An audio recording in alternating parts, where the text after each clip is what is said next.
સામે પરિણામ જે કંઈ પણ આવે પણ લડવાની કાયમી માટે તૈયારી રાખે અને મારી સાથે હમણાં ખેડૂતો માટે 56 દિવસ સુધી પોતે જેલમાં મારી સાથે રહ્યા એવા પિયુષભાઈ પરમાર, ભાઈ શ્રી રમેશભાઈ કોદાવાલા હોય, બચુ બાપુ હોય, તમામ જે કંઈ મંચસ્થ મહાનુભાવો હોય તમામને હું અહીંયા આવકારું છું. આજે તમારી સમક્ષ એટલા માટે આવ્યા છીએ, ખેડૂતોની યાત્રા લઈને આવ્યા છીએ. પરિવર્તન લાવો, ખેડૂત બચાવો યાત્રા. આ યાત્રાના માધ્યમથી તમારા ગામની વચ્ચે અત્યારે પહેલો દિવસ છે અને પહેલા દિવસની અંદર પહેલી રાત્રિમાં આજે તમારા ગામમાં સભા છે. આ એટલા માટે તમારી વચ્ચે અમે આવ્યા કે ખેડૂતોના ઘણા બધા મુદ્દાઓ છે. રાજુભાઈ બોરખતરિયા પણ ઉપસ્થિત છે, એમને પણ આવકારીએ છીએ.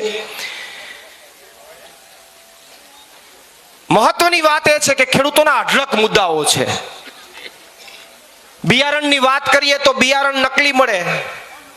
ખાતરની વાત કરીએ તો જ્યારે ખાતર જોતું હોય ત્યારે ખાતર ન મળે. જે સમયે ખાતર ખેડૂતને જોતું હોય ત્યારે ખાતર ન મળે. દારૂ ખુલ્લે આમ મળે પણ ખાતર ન મળે. વાત સાચી છે કે નહીં? દારૂ જોતો હોય કે ન જોતો હોય, ખુલ્લે આમ બજારમાં પડ્યો હોય, પણ ખાતર જેથી ખેડૂતને જોતું હોય તેથી ખાતર ન હોય. તમે મહેનત કરીને, રાત દિવસ મહેનત કરીને ખેત પેદાશ ઊભી કરો તો ભાવ ન મળે. અને જે વર્ષ ભાવ હોય તેથી વરસાદ આવી ગયો હોય એટલે કઈ વધ્યું ન હોય. એટલે એક બાજુ પીડા નથી, ચારે બાજુ પીડા છે. અને કઈક વરસાદ આવ્યો હોય ને બધું નુકસાન કરી ગયું હોય તો પાક વીમો ન મળે. સહાયના નામે વાતો થાય. હું જેલમાં હતો તે મોટી મોટી કરોડોની જાહેરાત મેં છાપામાં વાંચી, કેટલા કરોડની જાહેરાત. બહાર આવ્યો તો ખબર પડી કે હજી 1 લાખ ખેડૂતોને તો ટેકાના ભાવે મગફળી લઈ લીધી, રૂપિયા નથી આપ્યા, બૂચ મારી ગયા છે. વાત સાચી કે નહીં? તો અઢળક પ્રશ્નો છે. સિંચાઈના પાણીના પ્રશ્નો, લાઇટના પ્રશ્નો, પ્રશ્નો અનેક છે, પીડા અનેક છે. પણ ચૂંટણી ટાણે કમળ જ દેખાય છે, એનું કંઈક કરવું પડશે હવે. પ્રશ્નો અનેક, પીડા અનેક, અને એમાંય વધતામાં ઓછું. આ બધું તો હતું, આપણે બધાને ખબર છે. ગામડામાં સોરે જઈએ ને તો વાતો એક જ કરતા હોય કે આ ભાજપની સરકાર છે, ખેડૂતો માટેની તો નથી, આ ખેડૂત વિરોધી સરકાર છે. આ તો બધાય વાતો કરે, પણ ખબર નહીં ચૂંટણી આવે ખેસ ગળામાં કેમ ભાજપનો લાગી જાય ને એ પોતાના પેટ્રોલે ઢૂંગ કરતા મત ગોતવા નીકળી જાય છે. અને મત પડી જાય પાછા ત્રીજા દિવસે ચોરે બેઠા બેઠા વાતો કરે કે આ તો ખેડૂત વિરોધી સરકાર છે. વાત સાચી છે કે નહીં? એટલે ભૂલ ક્યાંક આપણીએ છે. પણ એમાંય વિશેષ તમારી વચ્ચે એક વાત લઈને આવ્યો છું કે આ બધી મુસીબતો ખેડૂતોને છે. હમણાં તાજેતરની અંદર ભારત સરકારે અમેરિકા સાથે એક ડીલ કરી. જ્યારે એ લોકો સત્તામાં નતા ત્યારે મોટી મોટી વાતો કરતા હતા કે પાકિસ્તાનને આમ કરી નાખીએ, કોઈ દેશ સામે ઝૂકીએ નહીં. હમણાં એને અમેરિકા સાથે ડીલ કરીને, અમેરિકા સાથે ડીલ શું કરી તમને ખબર છે? કે તમારો આ ખેતીનો કોઈ માલ જો એક્સપોર્ટ અમેરિકામાં થાય, સારી ક્વોલિટીનો માલ હોય ને આપણે અહીંથી એક્સપોર્ટ કરીએ તો એમાં 18% ટેક્સ લાગશે. પેલા 0% હતું, એ વધીને થઈ ગયું 18%. એ 18% ટેક્સ લાગશે તો તમને કઈ ફાયદો ન થાય, પણ તમારી પ્રોડક્ટ ત્યાં અમેરિકાના માર્કેટમાં જાય, સારી પ્રોડક્ટ, તો ત્યાં તમારી પ્રોડક્ટનો ભાવ વધી જાય, એટલે ત્યાં તમે માર્કેટમાં ટકી શકો નહીં. અને અમેરિકાના કોઈ ખેડૂત એની પ્રોડક્ટ ત્યાંથી અહીં ઇન્ડિયા આવે તો 0% ટેક્સ. એનો વાત માલિક ઇન્ડિયામાં વેચાવા દો, આપણો માલ ત્યાં નો વેચાવો જોઈએ. ત્યાંથી કોઈ ખેત પેદાશ અહીંયા આવે, એગ્રીકલ્ચર પ્રોડક્ટ્સની વાત કરું છું, આપણી ખેતીની પ્રોડક્ટની વાત કરું, અહીંયા આવે તો 0% ટેક્સ. હવે ન્યાની સરકારમાં સબસિડી ઢગલો મળે અને ન્યાની જે કંઈ પણ ખેતીની પ્રોડક્ટ અહીંયા આવે અને એને 0% ટેક્સ લાગે તો તમારા જે કંઈ અહીંયા તમે ઉગાડો છો એનો ભાવ તો તળિયે જતો રહેવાનો, કાં તમે માર્કેટમાં ટકી ન હગો. જે હમણાં કપાસમાં થયું એ કે કપાસમાં 0% ટેક્સ ત્યાંથી ચાલુ કરી દીધું લેવાનું, તો આપણી પ્રોડક્ટ તળિયે જતી રહી. તો એક તો આમે મૂળ કઈ વધ્યું નથી ને એમાંય પડા ઉપર પાટું મારી છે. એમાંય પડા ઉપર પાટું મારી. આ આપણો વિસ્તાર, ગીરનો વિસ્તાર, હું કેટલા વર્ષોથી જોતો આવું છું. આંબાના બગીચાઓ ને બધા બગીચાઓ કરીને આરામથી બેઠા છે કે હાસ બાગાયત છે મજા આવશે. છેલ્લા 5 વર્ષથી તો જોઉં છું એકેયનું ભેગું નથી થતું. ગઈ વખતે મોર હારો આવ્યો તો બધોય મોર ખરી ગયો, ખાખડી જ ન બંધાણી. નારિયેળીના બગીચાઓમાં પણ આ પરિસ્થિતિ થઈ હતી. તો દરેક જગ્યાએ અત્યારે ખેતીની અંદર તો આ પ્રશ્ન આપણા બધાને ઉપસ્થિત છે. ત્યારે હવે રજૂઆત કરવી તો કોને કરવી? લ્યો તમે એમ કહો કે હાલો આંદોલન કરીએ અને સરકાર રજૂઆત કરીએ અને સરકાર આપણું સાંભળે, કોઈ સાંભળવા વાળું બેઠું નથી ભાઈ. આમાં તો આંદોલન કરીએ જેલમાં નાખી દે છે, કોઈ સાંભળવા વાળું બેઠું નથી. ગાંધીનગર આપણે એમ કહીએ કે હાલો સરકારમાં રજૂઆત કરીએ, નહીં, કોઈ ફેર નથી પડતો.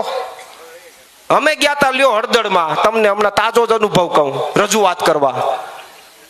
રજૂઆત સાઈડમાં રહી, કડદો સાઈડમાં રહ્યો ને અમને સીધા નાખ્યા જેલમાં 108 દી. 2-5 દી હોય તો ઠીક છે, 4.5 મહિના કાઢીને આવ્યા હમણાં તાજા માજા થઈને. તો હવે કોને રજૂઆત કરવી? બોલીએ તો કે જેલમાં હાલો. તો એટલા માટે તમારી વચ્ચે આવ્યા છે કે હવે કોઈને રજૂઆત કરવી નથી. હવે ખેડૂતને બચવું હોય, ખેતીને બચાવવી હોય તો પરિવર્તન લાવો, ભાજપને ઘર ભેગી કરો અને આમ આદમી પાર્ટીને જીતાડો. બાકી ક્યાં સુધી એમ ચોટું રહેવું કે લ્યોનભાઈ કંઈક કરો ને અમે તમને મત આપશું ને આ કરશું ને તે કરશું ને 30 વર્ષથી તો કરીએ છીએ. તો આપ સૌને વિનંતી છે કે આવનારી તાલુકા પંચાયત, જિલ્લા પંચાયતની ચૂંટણીઓની અંદર અમારા જેવા યુવાનો લડે છે, સરકાર સામે બાયો ચડાવે છે, પણ જો તમે અમને સમર્થન ન આપો, અમને સહયોગ, અમારે બીજું તમારી પાસે કાંઈ નથી જોતું. કેદી માગવા આવ્યા કે લાવો 5 રૂપિયા? અમે અમારા પેટ્રોલ ડીઝલે લડીએ છીએ, બાથ ભીડીએ છીએ. અમારે તો તમારા માથાની ગણતરી જોઈએ, તમારું સમર્થન જોઈએ અને પેટીમાં તમારો મત જોઈએ. અમારી તાકાત બમણી થાય પછી સામે જેને આવવું હોય આવી જાય. બીજું કાંઈ નથી જોતું સાહેબ. ખેડૂતનો આશીર્વાદ જોઈએ છે. બાકી લડવાની તાકાત તો કુદરતે આપી છે ને લડીએ છીએ ને કોઈનાથી ડરતા નથી ને ભવિષ્યમાં ડરવાના નથી. પણ એક મહત્વની વાત આપને ચોક્કસથી કહું કે ભગવાન સોમનાથના દર્શન કરીને, દાદાના દર્શન કરીને નીકળ્યા છે આ યાત્રા લઈને. હમણાં મેં ખેડમાં પદયાત્રા કરી હતી. મારા નસીબમાં ખબર નહીં યાત્રા જ લખી છે. 15 વર્ષથી આ જ હાલે છે ધંધો, યાત્રા ને આંદોલન ને જય જવાન ને જય કિસાન ને ઓન દેકારા જ હાલે છે. ને હમણાં આવી જેલ પાછી. હમણાં લગભગ 5-6 મહિનાથી સુદાનભાઈ મનોજભાઈ ખબર છે કે હમણાં 5-6 મહિનાથી તો પેલા ઘેડની યાત્રા કાઢી, પછી વળી એક દી ઓલા કેશોદની અંદર હુડકું લઈને ઉતરો તો એમાં મારા દીકરા પકડી ગયા. મને ખોટે ખોટો કેસ કર્યો તો એમાં ન્યાય યાત્રા કાઢી મેં કેશોદમાં. માંડ 10 દી ન્યાય યાત્રા કાઢી રહ્યો, ત્યાં હળદળ પૂગ્યો હતો, ત્યાંથી જેલ યાત્રા ચાલુ થઈ ગઈ સીધી. અને જેલમાંથી બહાર આવ્યો ત્યાં આ પાછી ખેડૂતોની યાત્રા ચાલુ થઈ. એટલે 6 મહિનાથી તો મારે યાત્રાનો યોગ છે. પણ આપ સૌને વિનંતી છે કે સોમનાથ દાદાના દર્શન કરીને નીકળ્યા છે સાહેબ. એ સોમનાથ મંદિરનું ઘણા બધા આપણા ઇતિહાસ છે. ભગવાન ચંદ્ર એમને શ્રાપ જ્યારે મળ્યો ને ત્યારે આ પ્રભાસ ક્ષેત્રમાં આવીને એમણે તપ કર્યું હતું.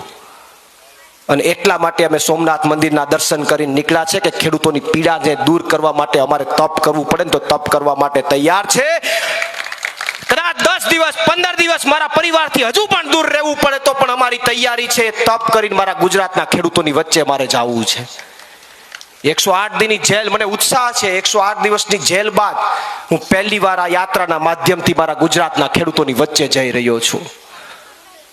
મને આનંદ છે, મને પોરોહ છે કે જેના માટે લડ્યો, જેના માટે 4.5 મહિના જેલમાં યાતના ભોગવી, પીડા ભોગવી, એ ખેડૂતની વચ્ચે એના ચરણોમાં આ યાત્રાના માધ્યમથી પ્રવીણ રામ ગુજરાતના ખેડૂતોની વચ્ચે જઈ રહ્યો છે.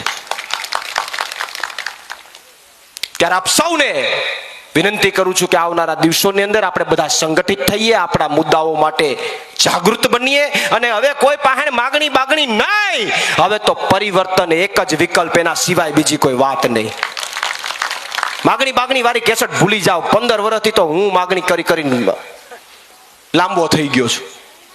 હવે પરિવર્તન સિવાય બીજી કોઈ વાત નહીં, અને વિશેષ ચર્ચા નથી કરતો. એક વાત, આ ગામમાં આવ્યો છું તો ચોક્કસથી કહીને જાઈશ. ખોરાસા ગામ મારા એક પરમ મિત્રનું ગામ છે, પરેશભાઈ ગૌસ્વામી, જેમને હું એકવાર, આમ તો 2-3 વાર ખોરાસામાં આવી ગયો. એમના કોઈ એકવાર દાદા એક્સપાયર થયા ત્યારે પણ હું અહીંયા બેસવા માટે આવ્યો હતો. મારું જન અધિકાર મંચ પહેલા ચાલતું, એમાં કિસાન સેલના અધ્યક્ષ પદે પોતે જવાબદારી નિભાવતા હતા. પણ આજે મારે ગુજરાતની જનતાને અહીંના લાઈવના માધ્યમથી એક સંદેશ આપવો છે. એ ખોરાસા ગામમાંથી મારે સંદેશ આપવો છે કે પરેશભાઈ ગૌસ્વામીને અમે ખૂબ ખૂબ નજીકથી જાણીએ છીએ.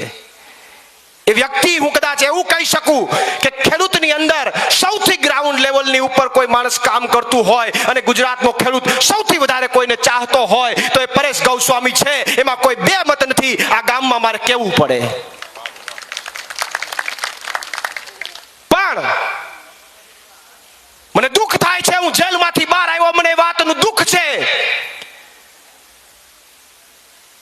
કે પરેશભાઈ ગૌસ્વામી જેવો વ્યક્તિ, નાકથી ઉપર માથા સુધી લઈને જેને એમ કહી શકાય કે તટસ્થ વ્યક્તિ, એવા વ્યક્તિ ઉપર પણ અત્યારે અમુક લોકો ખોટા આક્ષેપો લગાવી રહ્યા છે.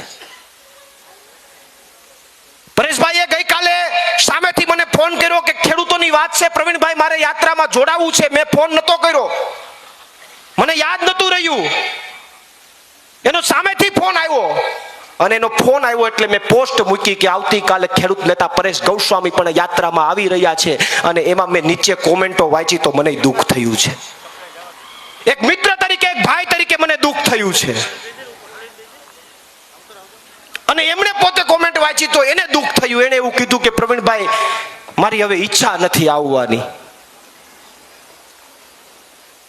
આ વાત એની સાંભળીને મને વધારે દુઃખ થયું, એટલા માટે કે સાહેબ, ખેડૂત માટે કોઈ અવાજ ઉઠાવતો ચહેરો હોય, ખેડૂત માટે કોઈ ગ્રાઉન્ડ લેવલ ઉપર કામ કરતો ચહેરો હોય તો એ કોઈ આપણને વારંવાર ન મળતો હોય. મેં પણ આંદોલનો કરેલા છે, 15 વર્ષ આંદોલનો કરેલા છે. દરેક આંદોલનોમાં સફળતા નથી મળતી. જ્યારે નિષ્ફળતા મળે ત્યારે 2-5% લોકો આક્ષેપો કરે કે પડીકું લઈ લીધું, ત્રીજું લઈ લીધું, બીજું લઈ લીધું. અરે સાહેબ, ઈ તો જેણે પીડા ભોગવી હોય એને ખબર હોય. આક્ષેપ કરવા વાળાને તો મફતમાં કરવા છે, કાંઈ ફેર પડતો નથી. પણ દુઃખ છે એટલે દિલના ભાવથી કહું છું. એને જાણું છું એટલે કહું છું, એને ઓળખું છું એટલે કહું છું. અને વિનંતી કરું છું કે ખેડૂત માટે લડવા નીકળ્યા હોય એને આપણે સપોર્ટ ન કરી શકીએ તો કાંઈ નહીં, પણ એના ઉપર આક્ષેપ ન કરો એટલી મારી અહીંયાથી 2 હાથ જોડીને વિનંતી છે. ગુજરાતના લોકોને, જે લોકો આક્ષેપ કરે છે એને, અને તમારી પાસે પુરાવો હોય તો લાવો, પુરાવો મૂકો. જો તમે પુરાવો મૂકશો તો પ્રવીણ રામ તમારી સામે, હું તમને કહું છું કે પ્રવીણ રામ પર જાહેર જીવન છોડી દેવા માટે તૈયાર છે. એનું ગામ છે એટલે મારે બોલવું પડે સાહેબ, મને લાગણી છે એટલે હું બોલું છું. અને એ માણસ, અમે તો હવે રાજકારણીયા થઈ ગયા. અમને તો કોક નીચે કોમેન્ટમાં કોક નેગેટિવ લખે ને તો અમને મજા જ આવે કે હાશ, વગર પૈસે કોક આપણું માર્કેટિંગ તો કરે છે. અમે તો મજા જ આવે કે વગર પૈસે માર્કેટિંગ થાય છે. પણ હું આ ગુજરાતની જનતાને, ગુજરાતના ખેડૂતોને વિનંતી કરું છું કે ખોટા આક્ષેપો કોઈ પણ વ્યક્તિ ઉપર ન કરવા જોઈએ. પરેશભાઈની કોઈ પણ વ્યક્તિ ઉપર. એને હજુ પણ ખેડૂતો માટે લડવું છે. હજુ પણ એ આમ આદમી પાર્ટીના પ્લેટફોર્મ ઉપર આવીને ખેડૂતો માટે લડવા માંગે છે. પણ ક્યાંક અમુક વસ્તુ જોઈને એનું મોરલ ડાઉન થાય છે. તો હું ગુજરાતના તમામ લોકોને, સોશિયલ મીડિયામાં તમામ લોકોને નમ્ર અપીલ કરું છું કે હા, પુરાવો હોય તો આવો, ચર્ચા કરીએ આપણે. કોઈ વાંધો નથી. કોઈએ કાંઈ કર્યું હોય તો એ કદાચ મિત્ર હોય તો પણ આપણે સમર્થનમાં નથી. પણ વગર પુરાવા એ ચર્ચા ન કરવી જોઈએ એવું મારું માનવું છે. અને હું બીજે ક્યાંય ચર્ચા આ વાતની કદાચ મારે કરવી યોગ્ય એટલા માટે નથી, મારે અહીંયા એટલા માટે કરી કે એનું પોતાનું ગામ છે ને એના ગામને તો એના ઉપર ગૌરવ હોય, જેનાથી વિશેષ બીજી કોઈ વાત ન હોય. એટલે વિશેષ અન્ય કોઈ ચર્ચા ન કરતા ખોરાસા ગામના તમામ લોકોનો હું આભારી છું. ફરીથી આપની વચ્ચે જ્યારે જરૂર પડશે ત્યારે આવીશ. અને અમારી આ જે લડાઈ છે, ખેડૂતો માટેની લડાઈ છે, એમની અંદર આપ સૌ સમર્થન આપજો. એ આપની પાસેથી અપેક્ષા લઈને જાઉં છું, કારણ કે હું તમારો અહીંયા બાજુમાં જ ઘુસિયા ગામનો જ વતની છે, તમારા જ વિસ્તારનો દીકરો છું. એટલે આવનારા સમયમાં જ્યારે પણ જરૂર પડે ત્યારે